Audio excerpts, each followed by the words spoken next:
बच्चों आज जो मैं डिस्कस करूंगा वो बच्चों रिटर्न ऑफ इनकम के ऊपर डिस्कस करूंगा।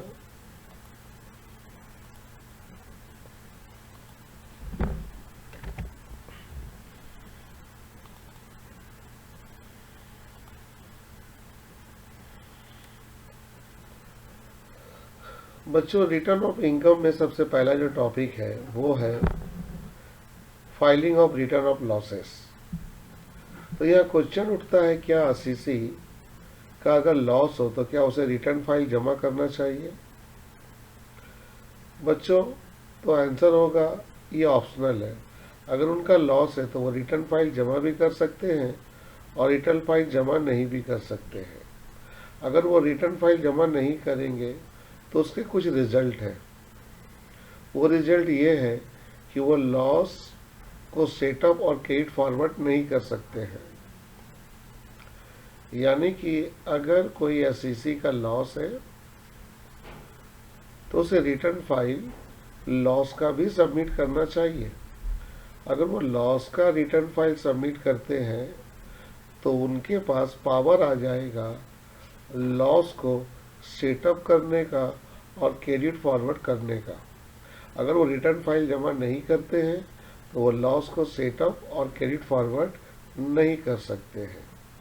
आइए देखते हैं। बच्चों देखो यहाँ लिखा हुआ इट इज नॉट मैंडेटरी।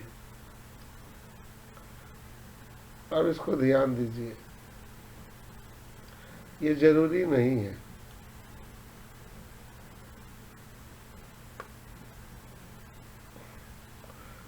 ये जरूरी नहीं है टू फाइल ये रिटर्न ऑफ लॉस। मतलब रिटर्न ऑफ लॉस का जो है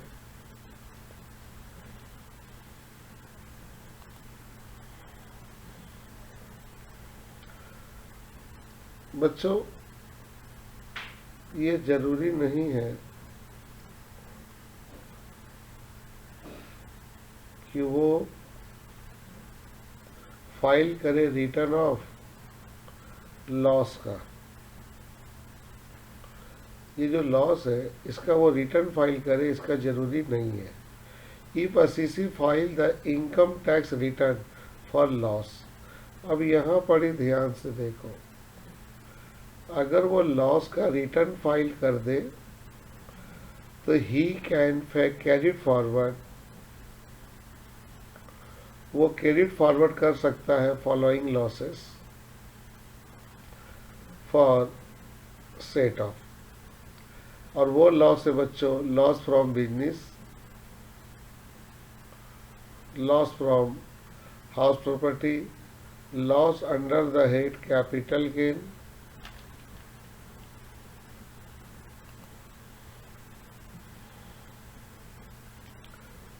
और लॉस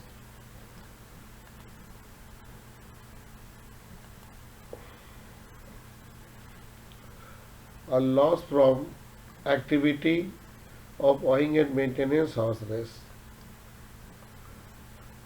बच्चों ये 4 ठो लॉस आप सेटअप कर सकते हैं अगर आप रिटर्न फाइल जमा करेंगे तो ये क्वेश्चन आ सकती है कि अगर सीसी का लॉस है तो क्या वो रिटर्न फाइल जमा कर सकता है? तो आंसर होगा इट इज़ नॉट मैंडेटरी, लेकिन उसे जमा करना चाहिए। अगर वो जमा करते हैं तो वो अपने लॉस को सेटअप और क्रेडिट फॉरवर्ड कर सकते हैं।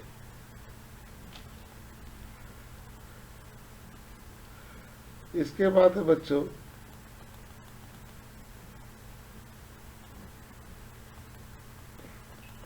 और वे बिलेटेड रिटर्न।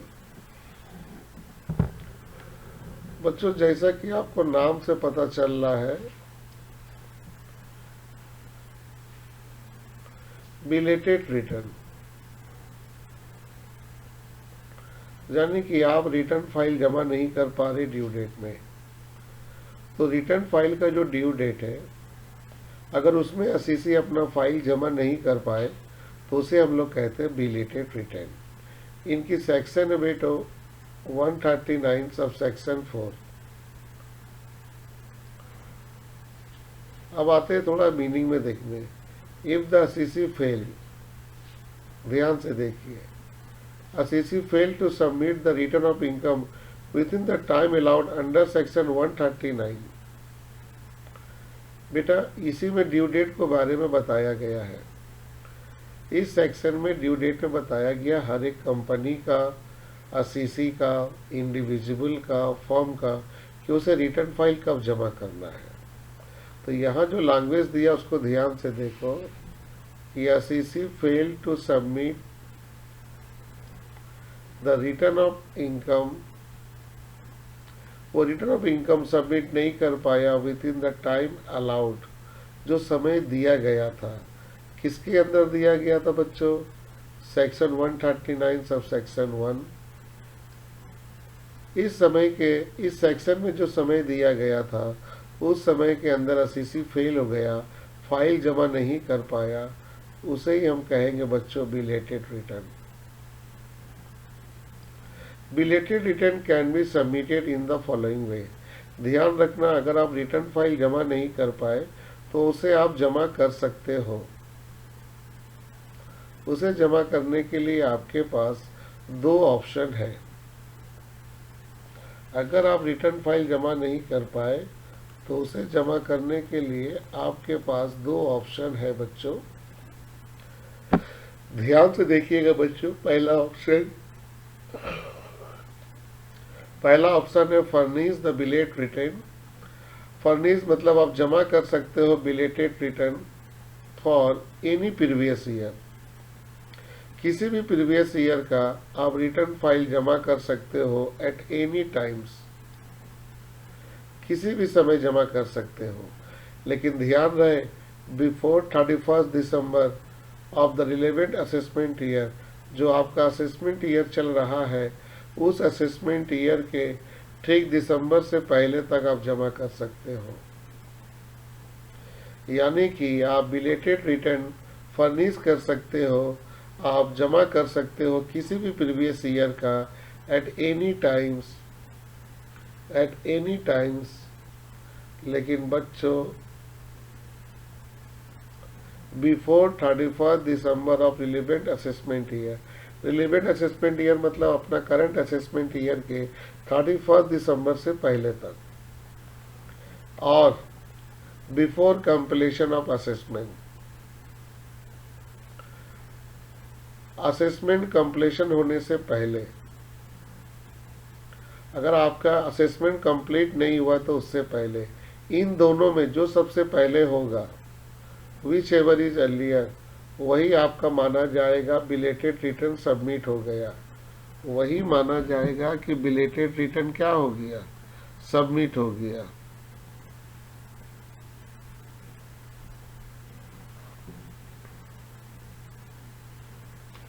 तो ये दो ऑप्शन है बच्चों।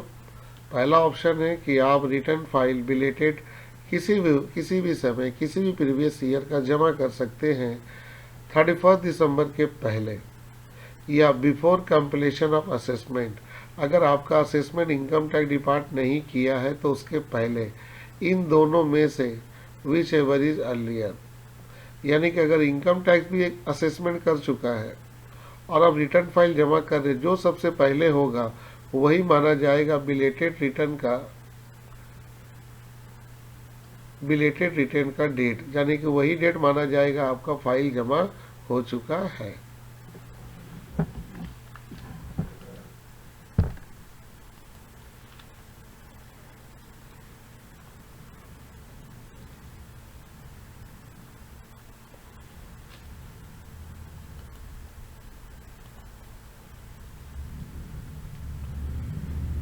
कॉन्सिक्वेंसेस, यानी कि बच्चों अगर आप लेट कर गए, फाइल जमा नहीं कर पाए और बिलेटेड रिटर्न हो गया तो उसका क्या रिजल्ट होगा। तो पहला तो आप जानते हो बच्चों कि असीसी अगर बिलेटेड रिटर्न करता है, फाइल को ड्यू डेट में जमा नहीं कर सकता है, तो बच्चों उसको आपको मालूम है कि उसकी लायलेबल टू पे उनकी जिम्मेदारी हो जाएंगी सबसे पहले बच्चों इंटरेस्ट पे करने की। वो इंटरेस्ट पे करेंगे अंदर सेक्शन 234 से 234 बी या 234 सी।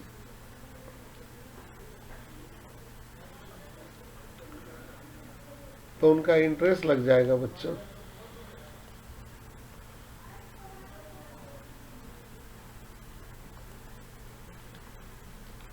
इसके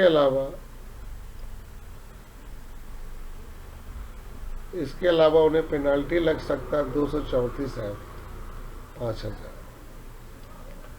बच्चों यहाँ से हमको दो चीज को हटाना होगा, और वह है बच्चों 234C(B). इसे आपको काटना होगा बच्चों, और आपको काटना होगा बच्चों 234C। बिलेटेड रिटर्न में बच्चों खाली 234A का इंटरेस्ट लगता है। ये दोनों सेक्शन गलत से लिखा गया है, इसे हटा देना। इसके अलावा आपको पेनाल्टी लग जाएगा 5000 रुपये। क्या रिवाइज कर सकते हो बिलेटेड रिटर्न?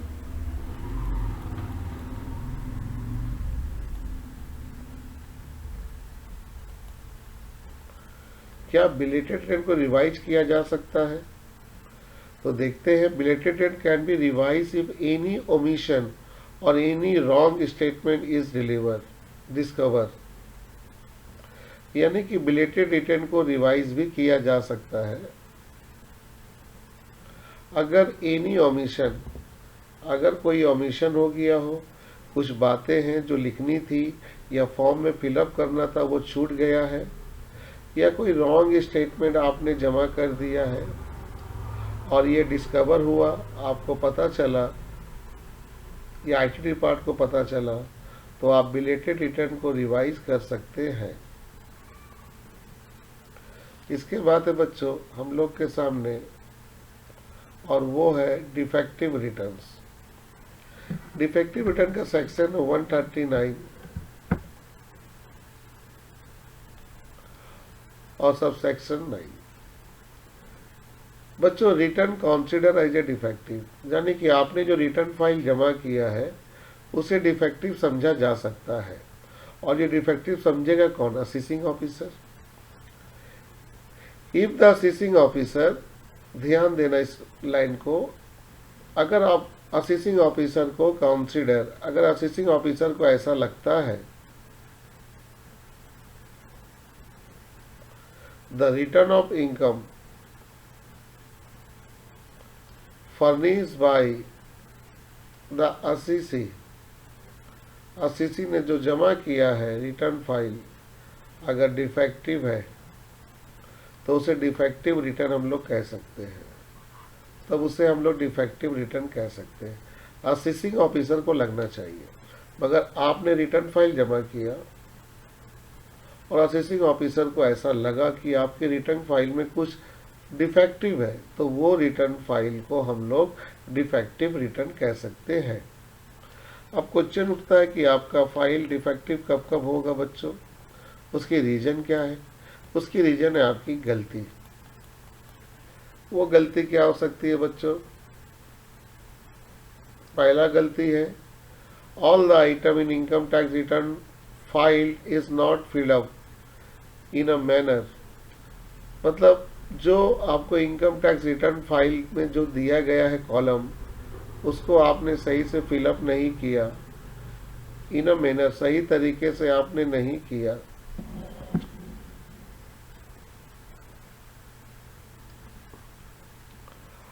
ठीक है, रिटर्न फॉर्म में जितना भी इंडिकेशन दिया गया था उसको आप सही से फिलअप नहीं किए तो डिफेक्टिव हो जाएगी।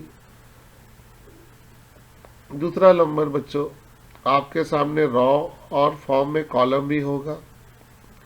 इज अ लेफ्ट ब्लैंक, अगर आपने उसे कुछ भरा नहीं और खाली छोड़ दिया, उसे आपने कुछ भरा नहीं और क्या किया, खाली छोड़ दिया, तब तो बच्चों वो भी फाइल क्या हो जाएगी? डिफेक्टिव हो जाएगी। इसके अलावा है बच्चों, इसके अलावा है कि कुछ स्टेटमेंट है जो आपने दिया है, कुछ रिपोर्ट दिया है, कुछ प्रूफ दिया है एडवांस का, अपने टैक्स का, अकाउंट का, ये सभी चीजें आपने सबमिट नहीं किया है। अगर आप ये सब सबमिट नहीं किए रिटर्न फाइल के साथ, तो ये सभी चीज़ें डिफेक्टिव हो जाएगी। अब उठता है क्या, रिवाइज कर सकते हैं डिफेक्टिव रिटर्न को? क्या हम रिवाइज कर सकते हैं?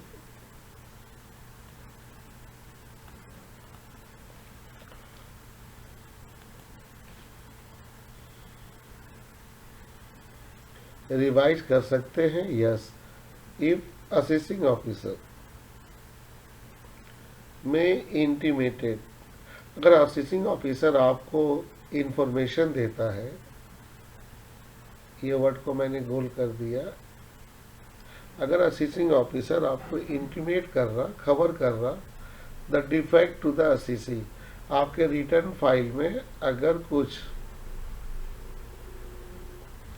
अगर आपके रिटर्न फाइल में कुछ डिफेक्ट है और असेसिंग ऑफिसर आपको इसके बारे में सूचित करता है, एंड गिव हिम अपॉर्चुनिटी, आपको ये मौका देता है टू रेक्टिफाई,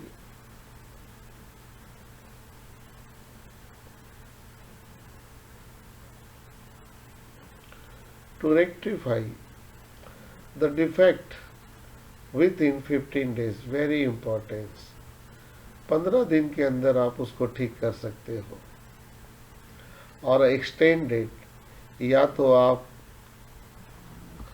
तो आपको 15 दिन से ज़्यादा भी मिल सकता है, उसके लिए आपको एप्लीकेशन देना होगा।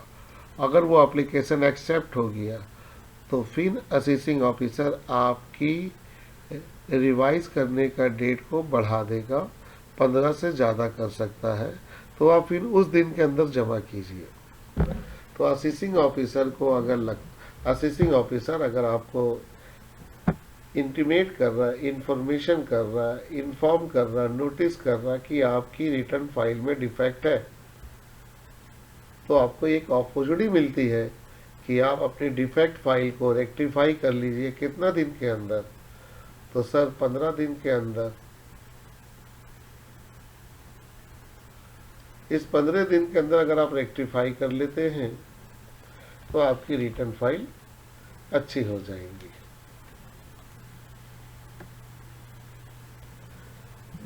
इसके बाद है बच्चों रिवाइज रिटर्न। ये रिवाइज रिटर्न क्या है बच्चों?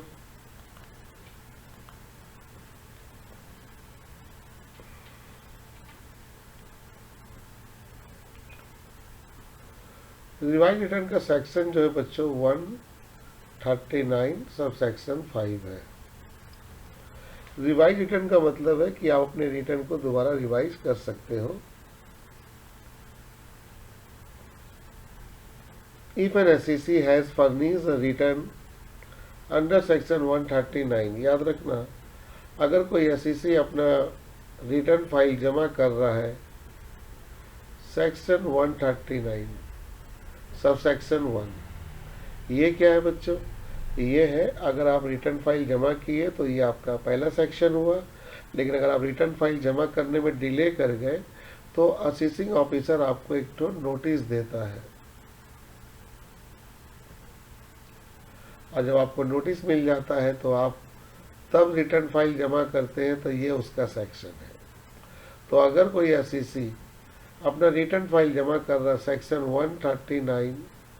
139(4) में, और उसको लास्ट में पता चल रहा है कि उससे कुछ छूट गया है, कुछ ओमिशन हुआ है, कुछ रॉन्ग हुआ है स्टेटमेंट में, मतलब वो रिटर्न फाइल में कुछ गड़बड़ किया है, या तो कुछ लिखना भूल गया है, या कोई स्टेटमेंट गलत दे दिया है, तो बच्चों ही में फर्निश रिवाइज रिटर्न, जो रिटर्न फाइल वो जमा कर रहा है उसको वो रिवाइज कर सकता है एट एनी टाइम्स, किसी भी समय, बिफोर 3 मंथ। बच्चों ये 3 मंथ वाली वर्ड याद रखना। इस 3 महीने के अंदर वो रिटर्न फाइल,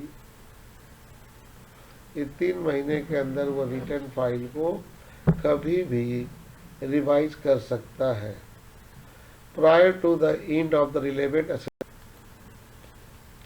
याद रखो, लेकिन अपना असेसमेंट ईयर ख़त्म होने से पहले आप कभी भी 3 महीने के अंदर अपनी रिटर्न फाइल को रिवाइज कर सकते हो।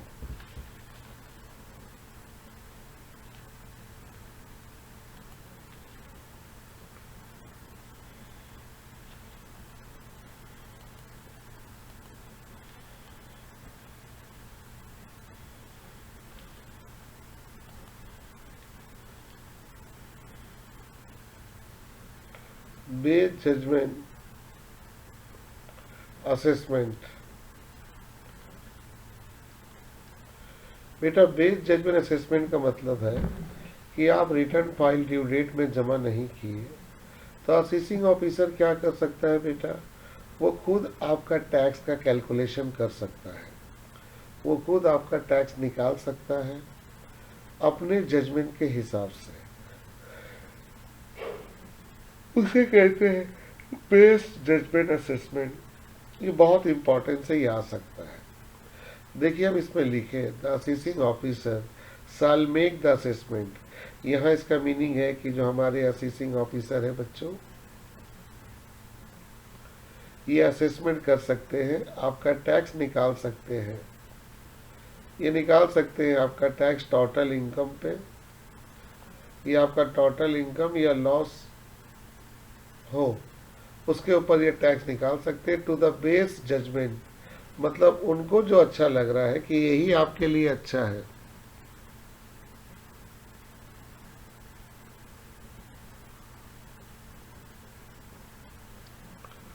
उसे आप कहोगे बेस जजमेंट असेसमेंट। यानी कि assessing officer shall make the assessment, यानी कि असेसिंग ऑफिसर जो है वो आपके टोटल इनकम का असेसमेंट कर सकते हैं टू द बेस जजमेंट। अपने जजमेंट से उनको लगता है कि आपके लिए यही अच्छा है, वो कुछ एक इनकम को पकड़ के आपका टैक्स का कैलकुलेशन कर सकते हैं। लेकिन वो करेंगे कैसे? देखिए, मैंने इस बात को यहाँ पर बाकायदा क्लियर कर दिया है। Considering all the relevant materials, इसके लिए वो आपकी पुरानी रिटर्न फाइल को स्टडी करेंगे। And the sum payable by the assessee, आपने कितना बार टैक्स पे किया है, वो सभी चीज़ों को वो कंसिडर करके आपका टैक्स का कैलकुलेशन कर देंगे।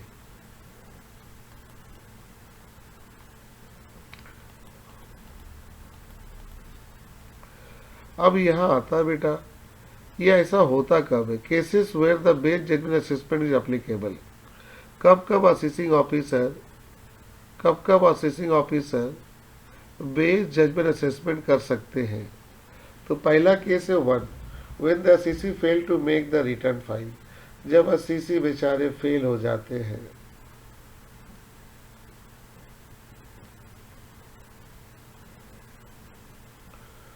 जब असेसी फेल हो जाते हैं और वो रिटर्न फाइल जमा नहीं कर पाते हैं। एक तो ड्यू डेट में फेल हो गए, यानी कि ड्यू डेट अगर जो दिया गया था उसमें फेल हो गए। आपको नोटिस दिया गया था, नोटिस 139(4) में, वो भी फेल हो गए। फिर आपको एक फाइनल नोटिस दिया गया इस सेक्शन में, आप उसमें भी फेल हो गए। तब असेसिंग ऑफिसर आपका बेस जजमेंट असेसमेंट कर देता है।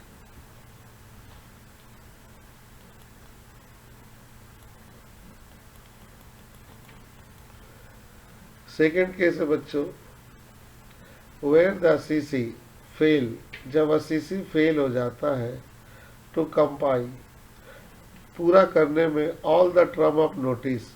अगर नोटिस जो आपको दिया गया है उस नोटिस की जो टर्म और कंडीशन है, अगर उस नोटिस जो इशू हुई है सेक्शन 142(1) में, आप उसको पूरा नहीं कर पाते हो बच्चों, तब तो बेटे आपकी रिटर्न फाइल का बेस जजमेंट असेसमेंट हो जाएगा।